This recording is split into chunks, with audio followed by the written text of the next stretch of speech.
Ahoj, takže práve som dostal balík Western Digital Live HD Media Player. Skúsim ho odbaliť. Vyzerá to asi takto. Malá krabička, ktorá by mala dokázať veľké veci. Je tu napísané, prehráva to XVID, AVC, MPEG 1, 2, 4. Všetky vlastne tieto formáty, ktoré sú tu. Hudobné formáty, MP3, VAV a tak ďalej a tak ďalej. Čiže malo by to prehrať naozaj všetko. Skúsime to odbaliť, čo sa nachádza vnútri. Takže dúfam, že sa mi to podarilo otvoriť. Musím pomáhať jednou rukou, lebo druhou skúsim nahrávať ešte raz pohľad na krabicu a ideme na to. Takže otvoríme. Tu máme nejaký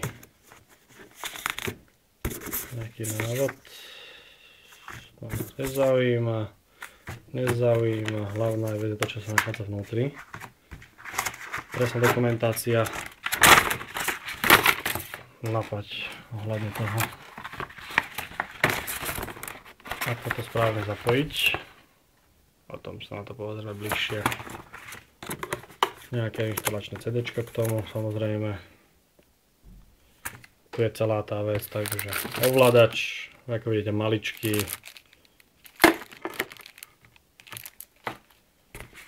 Samotný prehrávač. Naozaj veľmi malý.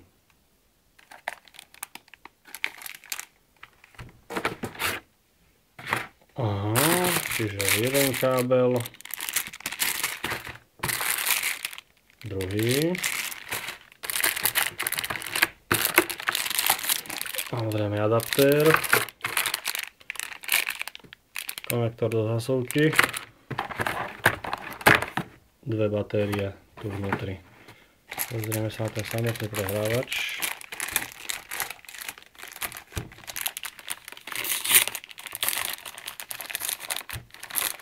Je tu napísané, alebo teda chceli sme HD. Takže dúfam, že to aj tak bude fungovať.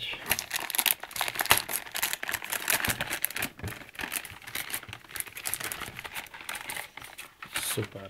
Je to naozaj veľmi ľahké. Vyzerá späť asi takto.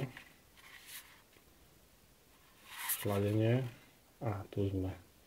Takže prvý konektor na elektriku, druhý je USBčko, tretí je HDMI vstup, ideme zľava doprava. Štvrtý je na optický kábel, tretie pripojené na internet, a to sú dva jacky, jeden je AV a jeden je na AV výstup. A to ďalšie je nejaké farebné, to si pozriem bližšie. Ďalší USB vstup a obal. Takže pozrieme sa, ako to bude fungovať pri zapojení.